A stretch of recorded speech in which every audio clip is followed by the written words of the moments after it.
భారత ప్రభుత్వం పాకిస్తాన్ చర్యల్ని తిప్పికొట్టేందుకు ఎప్పుడూ సిద్ధంగానే ఉందని, తగ్గట్టుగా 5 రకాల ఆయుధ సంపత్తిని కూడా కలిగి ఉన్నట్లు విశ్రాంత మేజర్ శివకిరణ్ అన్నారు.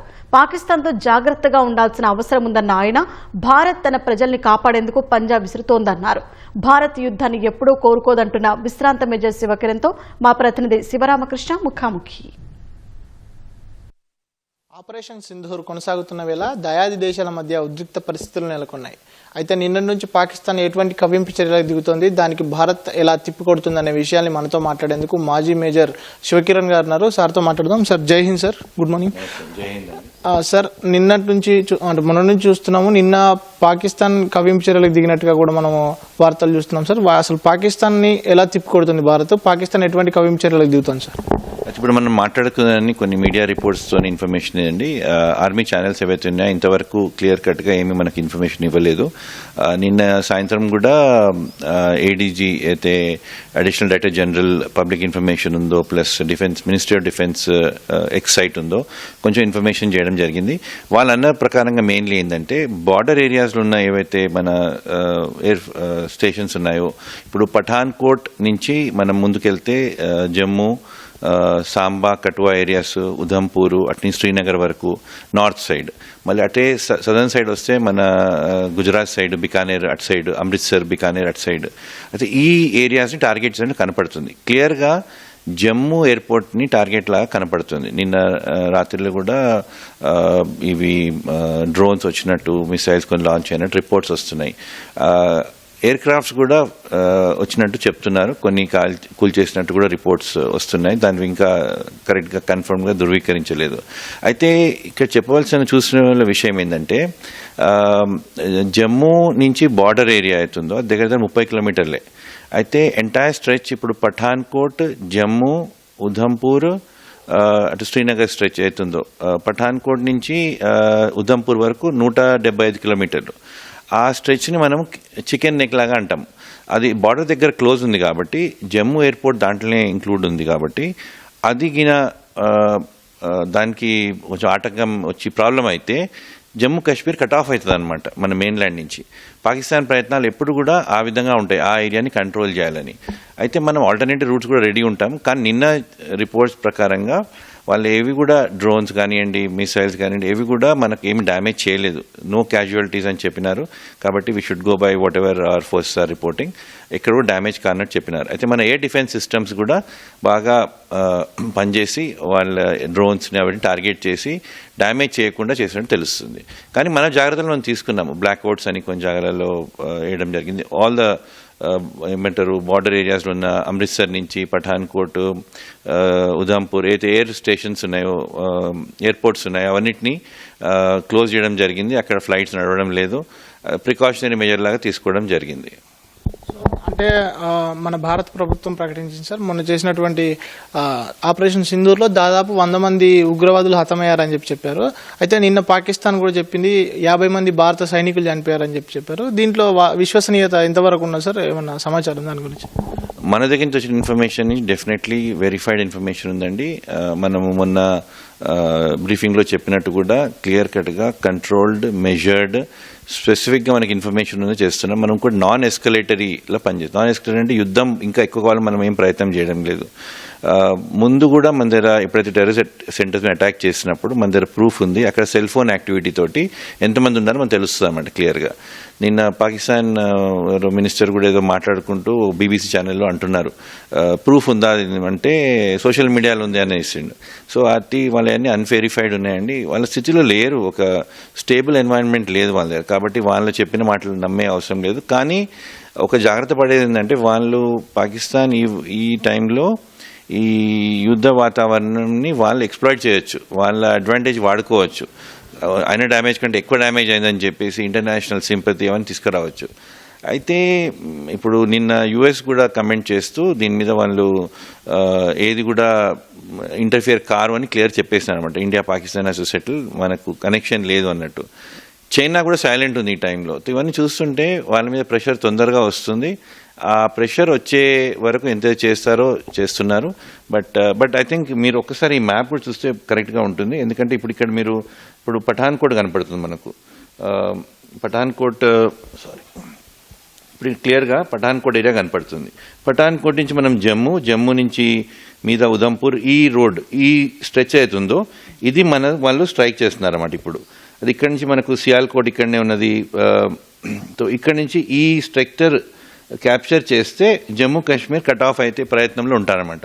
కాబట్టి మనం కూడా జాగ్రత్త పడి ఇప్పుడు ఇక్కడ కింద అమృత్సర్ కూడా ఉంది. అమృత్సర్ నుంచి లాహోర్ ఇక్కడ చూడండి, అమృత్సర్ టు లాహోర్ ఒక 30-35 కిలోమీటర్లే ఉంటుంది, ఎక్కువ డిస్టెన్స్ లేదు.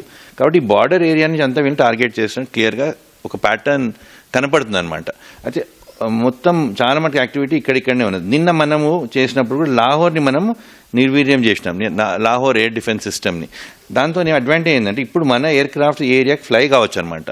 లాహోర్ తర్వాత ఫైసలాబాద్ కూడా ఈ ఏరియాస్కి మనకు ఫ్రీ రన్ ఉంటుంది. ఎందుకంటే ఎయిర్ డిఫెన్స్ సిస్టమ్స్ ఉంటే ఎయిర్ అటాక్ అయినప్పుడు వాళ్ళు దాన్ని కౌంటర్ చేయొచ్చు. ఇప్పుడు అది లేవు కాబట్టి ఇప్పుడు మంచి ఆపర్చునిటీ. కానీ ఆ ఆపర్చునిటీ ఇండియా తీసుకుంటుందా లేదా అని చూడాలి. మన రిపోర్ట్స్ ప్రకారంగా మనం చాలా నిగ్రహంతో పేషెన్స్ తోటి బిహేవ్ చేస్తున్నాము. మనం దీన్ని ఎస్కలేట్ చేయడం లేదు. మనకు అవసరం లేదు యుద్ధం, వాళ్ళకు అవసరం ఉంది. అండ్ ముందు చూసినప్పుడు కూడా ఇంతకుముందు మీతో మాట్లాడుతున్నట్టు ఆపరేషన్స్ అయినప్పుడు నార్మల్లీ వింటర్ మంత్స్లో అవుతాయి. వింటర్ మంత్స్లో ఇంకా డిఫికల్ట్గా ఇప్పుడు మనం చూసినప్పుడు అన్ని నైట్ ఆపరేషన్స్ నడుస్తున్నాయి, డే టైం లేదు. నైట్లోనే యాక్చువల్ మన టెక్నికల్ కాంపిటెన్స్ అవన్నీ బయటకు వస్తాయి. ఎందుకంటే డే టైంలో విజిబిలిటీ ఉంటుంది కాబట్టి కొంచెము అటాక్ చేసినా ఈజీ, వాళ్ళని డిఫెండ్ చేయడం కూడా ఈజీ. నార్మల్లీ వార్స్ ఈ మధ్యలో అన్ని నైట్ టైం ఆపరేషన్స్ అవుతున్నాయి. అయితే వెదర్ కండిషన్స్ చూసి కూడా చేస్తారన్నమాట. అయితే ఇంతో నేను చెప్పినట్టు సమ్మర్ మంత్స్ ఇప్పుడు మనకు ఏప్రిల్ టు జూన్ జూలై వరకు ఈ రోడ్ ఓపెన్ ఉంటుంది, శ్రీనగర్ టు ముందుకు పోయేది కనెక్టివిటీ అనమాట అది.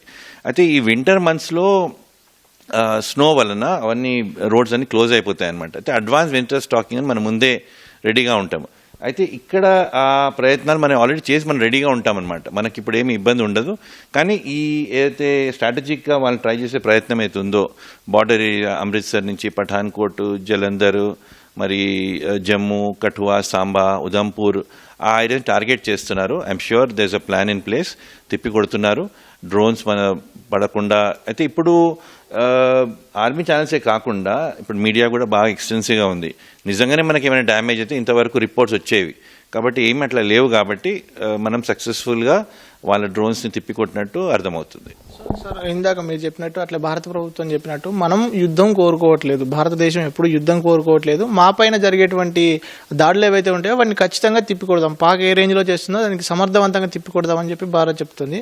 అయితే పాకిస్తాన్ వద్ద నిన్న జరిగినటువంటి SJ-400 సుదర్శన్ చక్ర వీటితో తిప్పికొట్టేప్పుడు INS విక్రాంత్ ఇప్పటికీ రంగంలోకి దిగిందా? దానికి సంబంధించి అఫీషియల్గా కొంతమేరకు ఇది ఇంకా INS విక్రాంత్ రాలేదని చెప్తున్నారు. ఒకవేళ INS విక్రాంత్ SJ-400 అట్లాగే మిగతా మన దగ్గర ఉన్నటువంటి ఆయుధ సంపత్తిని పాక్ ఏ మేరకు భరించగలుగుతుందో, పాక్ తిప్పికొట్టగలుగుతుందో మనల్ని? ఇప్పుడు చూస్తే ఇది చాలా లిమిటెడ్ ఆపరేషన్ లా కనపడుతుంది. అంటే ఇప్పుడు ఈ ఏరియాస్లోనే ఈ పఠాన్కోట్, జమ్మూ సెక్టర్లోనే మీరు నేవీ ప్లేకి వస్తే కింద పోర్ట్ సైడ్ కరాచీ సైడ్ ఆపరేషన్లోకి వస్తుంది అనమాట. ఇంతవరకు అట్లా ఏమి ఇన్ఫర్మేషన్ లేదు. కానీ మనము ఈ మన ఆపరేషన్ సింధూర్ మొదలయ్యే ముందే అటు నేవల్ బ్లాకేట్ చేసినట్టు ఆల్రెడీ రిపోర్ట్స్ ఉన్నాయి. కాబట్టి మనం రెడీగా ఉన్నాము. ఇది ఒక ఫుల్ స్కేల్ వార్ లాగా కాదు అని అనిపిస్తుంది. అయితే ఈ కంటెంపరీ వార్ సిచ్యువేషన్లో ఇంటిగ్రేట్ అప్రోచ్ ఉంటుంది. ఆర్మీ ఒకటే ఆపరేట్ చేయదు, ఆర్మీ, ఎయిర్ ఫోర్స్, నేవీ కలిసి ఆపరేట్ చేస్తాయి. చేసినప్పుడు అప్పుడు ఏమవుతుందంటే నేవీ ఒక సైడ్ నుంచి మళ్ళీ ఇక్కడ ఆర్మీ తర్వాత ఎయిర్ ఫోర్స్ కలిసి. ఇంతవరకు మీరు అర్థం చేసుకునే విషయం ఏంటంటే mainly drones, unmanned aerial vehicles అవే ఆపరేట్ అవుతున్నాయి, మిసైల్స్ పంపిస్తున్నాము. యాక్చువల్గా ఫిజికల్గా మనుషులు కూడా ఇంకా ఆర్మీ ఇక్కడ కూడా పోలేదు. కార్గిల్ అట్లయితే ఆపరేషన్స్ అయినా ఆ స్టేజ్కి రాలేదు, రావద్దని కూడా అనుకుంటున్నాము. కానీ మీరు అడిగిన ప్రశ్నకు ఒక ఇంటిగ్రేట్ అప్రోచ్కి రెడీగా ఉన్నాం మనము. అండ్ మనం 3 దళాలు అయితే ఆర్మీ, నేవీ, ఎయిర్ ఫోర్స్ ఉన్నాయి. మన దగ్గర కొత్త కన్సెప్ట్ CDS అని కూడా పెట్టుకున్నాము, చీఫ్ ఆఫ్ డిఫెన్స్ స్టాఫ్ అని. ఆయన ఈ 3 కోఆర్డినేట్ చేస్తుంటారు. అయితే వీళ్ళందరూ కలిసి నిన్న కూడా ప్రధానమంత్రి CDSతో మీటింగ్స్ అవుతున్నాయి, క్లోజ్గా మానిటర్ చేస్తున్నారు. కానీ ఇటువంటి పరిస్థితుల్లో ఒక చిన్న ఇష్యూ ఏముంటుంది, పెద్ద ఇష్యూ ఏముంటుంది, ఛాలెంజ్ కమ్యూనికేషన్ అనమాట. మనకు ఫీల్డ్ నుంచి ఏమవుతుందో రిపోర్ట్స్ వచ్చేవి ఎంతవరకు కరెక్ట్, ఇప్పుడు మనకు నార్దర్న్ కమాండ్లో ఉదంపూర్ హెడ్ క్వార్టర్స్, ఉదంపూర్ వరకు ఏం ఇన్ఫర్మేషన్ వస్తుంది, ఏ విధంగా మానిటర్ చేస్తున్నారు, టెక్నాలజీ ఉంది మనకు, కానీ గ్రౌండ్ యాక్షన్ ఫైనలీ అంటే బెటాలియన్ లెవెల్ అనుకుంటాము, చిన్న కంపెనీ లెవెల్లో ఆపరేషన్ అన్నది చాలా కష్టం. మనం ఇక్కడ కూర్చొని మంచిగా మాట్లాడుకుంటున్నాం, కానీ గ్రౌండ్లో చాలా ఇబ్బందులు అవుతాయి. ఇప్పుడు మన ఫ్యామిలీస్లో ఎవరైనా ఇన్వాల్వ్ లేము. అక్కడ ఇమాజిన్ చేయండి, అక్కడ ఉన్న ఫ్యామిలీ మెంబర్స్ ఎవరైతే ఈ యుద్ధంలో పార్టిసిపేట్ చేస్తున్నారో వాళ్ళ పరిస్థితులు ఎట్లుంటాయి ఇక్కడ. కాబట్టి చాలా కష్టమైన సిచ్యువేషన్ ఇది. ఐఎమ్ హ్యాపీ ఇప్పుడు ఈనాడు టీవీలో మీరంతా వేరే ప్రోగ్రామ్స్ అన్ని క్యాన్సిల్ చేసి దీని మీదే ఫోకస్ చేస్తున్నారు. దీంట్లో ఫోకస్ చేస్తున్నప్పుడు మన స్ట్రెంగ్స్ గురించి మనం మాట్లాడుకోవాలి. ఎక్కువ మటుకు టెర్రరిస్ట్ ఏం చేస్తున్నారో అవన్నీ గురించి మనం మాట్లాడే అవసరం లేదు. వాళ్ళ ఇష్యూ మాట్లాడకుంటే టెర్రరిజంని మనం ఏ విధంగా ఫైట్ చేస్తున్నాము. తెలంగాణలో నిన్న ఈవినింగ్ కూడా ముఖ్యమంత్రి ఒక ర్యాలీ చేయడం జరిగింది, సంఘీభావం తెలుపుతున్నాము. సో మన దగ్గర కామ్గా ఉండి ఏమేమి మనం చేయగలుగుతామో చేస్తుండాలి. ఇష్టం వచ్చినట్టు రూమర్స్, వేరే రిపోర్ట్స్ స్ప్రెడ్ కాకుండా అథెంటిక్ రిపోర్ట్స్ వచ్చేవి తీసుకొని దాని గురించి మాట్లాడితే బెటర్ ఉంటుంది. అండ్ ఎందుకంటే గ్రౌండ్లో అయ్యేది వేరే ఉంటుంది, కొన్ని స్ట్రాటజీస్ ఉంటాయి. మన దగ్గర నుంచి కూడా అంత రిపోర్ట్స్ రావడం లేదు, కానీ గవర్నమెంట్ నుంచి అప్పుడప్పుడు రిపోర్ట్స్ క్లియర్గా వస్తే పబ్లిక్కి కాన్ఫిడెన్స్ ఉంటుంది. లేకపోతే మీడియా రిపోర్ట్స్ అవన్నిటితో కన్ఫ్యూజన్ అవుతుంది.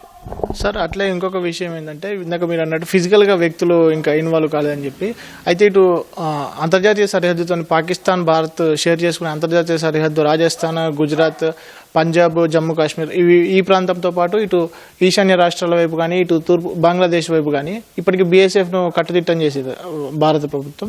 సో మనం ఎంత మేరకు వాళ్ళని ఎదుర్కొనే సత్తా ఉంది సార్ మన ఇండియా దగ్గర? బాగా స్ట్రాంగ్ ఉందండి. ఇప్పుడు మీరు అన్న ప్రకారంగా ఇంటర్నేషనల్ బార్డర్ అన్నప్పుడు బీఎస్ఎఫ్ఏ ఉంటుంది అక్కడ. పాకిస్తాన్ సైడ్ పాకిస్తాన్ రేంజర్స్ ఉంటారు, మన సైడ్ బీఎస్ఎఫ్ ఉంటుంది. బార్డర్ ఇంటర్నేషనల్ బార్డర్లో ఎల్ఓసి అనగానే ఆర్మీ దాంట్లో ప్లేలకు వస్తుంది అనమాట. కాబట్టి మన సంసిద్ధతో ఉన్నాము, బాగా స్ట్రాంగ్ ఉంటాము. నిన్న కూడా ఒక రేంజర్ని వాళ్ళు వస్తుంటే కాల్చి అంటే చంపేయడం జరిగింది. కాబట్టి బాగా స్ట్రాంగ్ ఉన్నాం, అట్లేమీ క్వశ్చనే లేదు. ఇండియాది ట్రైనింగ్ కేబిలిటీ సామర్థ్యం అయితే అంటామో డెఫినెట్లీ స్ట్రాంగ్. అండ్ ఈసారి దానికి తోడు రాజకీయంగా పొలిటికల్గా స్వేచ్ఛ కూడా ఇస్తున్నారు, ఫ్రీడమ్ కూడా. ఈ రెండు కలిపితే definitely we have an upper hand. And overall ఒక very stable environment. We're calling the shots now. మనమే డిసైడ్ చేస్తాం యుద్ధం కావాలన్నా వద్దా, ఆ పరిస్థితిలో మనం ఉన్నాము. కాబట్టి మన దగ్గర డ్యామేజెస్ కూడా ఏం లేవు. కానీ అయినా జాగ్రత్తగా ఉండాలి, చాలా జాగ్రత్తగా ఉండాలి. ఈ పరిస్థితులు ఇటువంటివన్నీ ఎస్కలేట్. నిన్న మీరు అడిగిన ప్రశ్నకు మళ్ళీ డిఫెన్స్ మినిస్ట్రీ నుంచి ఒక ప్రెస్ రిలీజ్లో అంటున్నారు, we will not escalate, non escalatory. మేము దీన్ని ఇంకా పెద్దగా కానీయము. అది అయితే పాకిస్తాన్ ఏమైనా చేస్తే అదే ఇంటెన్సిటీతో మేము రెస్పాండ్ చేస్తాము. దానికంటే ఎక్కువ అంటలేరు. మీరేం చేస్తారో అదే ఇంటెన్సిటీతో వీళ్ళు రెస్పాండ్ అని. ఇవాళ చూడాలి మళ్ళీ ఇంకా, ఎందుకంటే చాలా ఫైరింగ్ అయిందని మీరు రిపోర్ట్స్ ఇస్తున్నారు, అఫీషియల్ రిపోర్ట్ ఏమీ లేదు. కాబట్టి ఏ విధంగా రెస్పాండ్ చేస్తున్నారో డే టైము. అండ్ ఇవాళ మనము ఎందుకంటే అప్పుడు కూడా 71 ఆపరేషన్స్ అప్పుడు కూడా మనం లాహోర్ దగ్గర చాలాకి వెళ్ళిపోయినాం అనమాట. అప్పుడు ఫోర్సెస్కి స్వేచ్ఛ లేదు.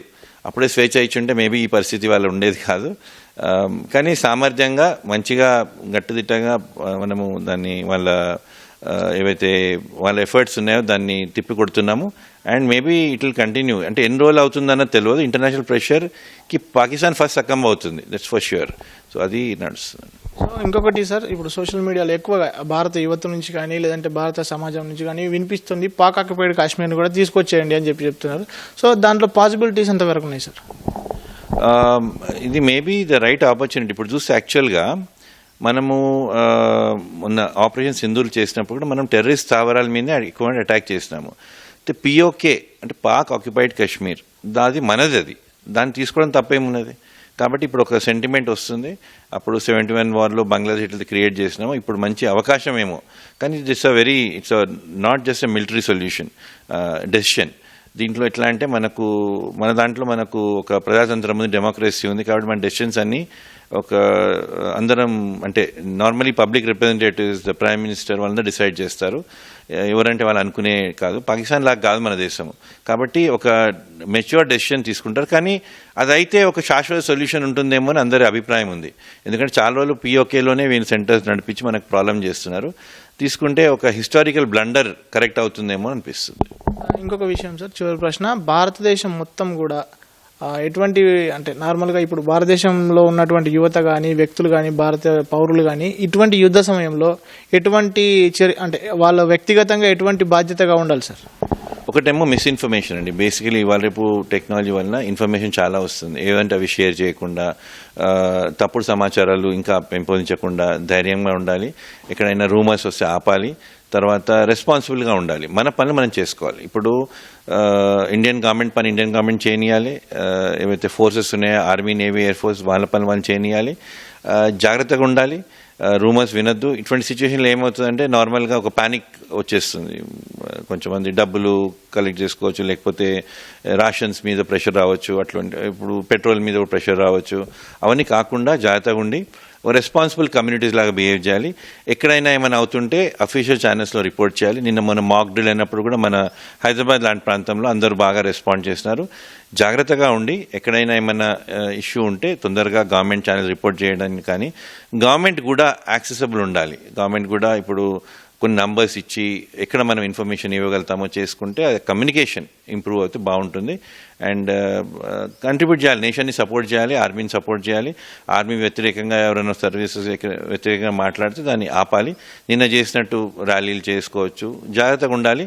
ఈ టైంలో మినిమం ట్రావెల్ చేస్తే బెటర్. ట్రావెల్ అవాయిడ్ చేసి ఎక్కువ డిస్ట్రాక్షన్స్ లేకుండా మన పనులు ఏవైతే ఉన్నాయో మనం చేసుకొని ఫోకస్డ్గా నేషన్కి, దేశానికి ఏ విధంగా మనం సపోర్ట్ చేయగలుగుతామో అది చేయాలండి. సో ఇవి మొత్తంగా విశ్రాంత మేజర్ శివకిరణ్ గారు చెప్తున్నటువంటి విషయాలు. పాకిస్తాన్ యుద్ధమే కావాలంటే యుద్ధాన్ని ఇచ్చేందుకు భారత్ ఎప్పుడూ సంసిద్ధంగా ఉందని, అట్లాగే భారత్లో ఉన్నటువంటి ప్రజలు అందరూ కూడా వ్యక్తిగత బాధ్యత పాటించాలని చెప్పి చెప్తున్నారు. కెమెరామెన్ ప్రేమ్తో శివరామకృష్ణ ప్రసాద్, ఈటీవీ న్యూస్, హైదరాబాద్.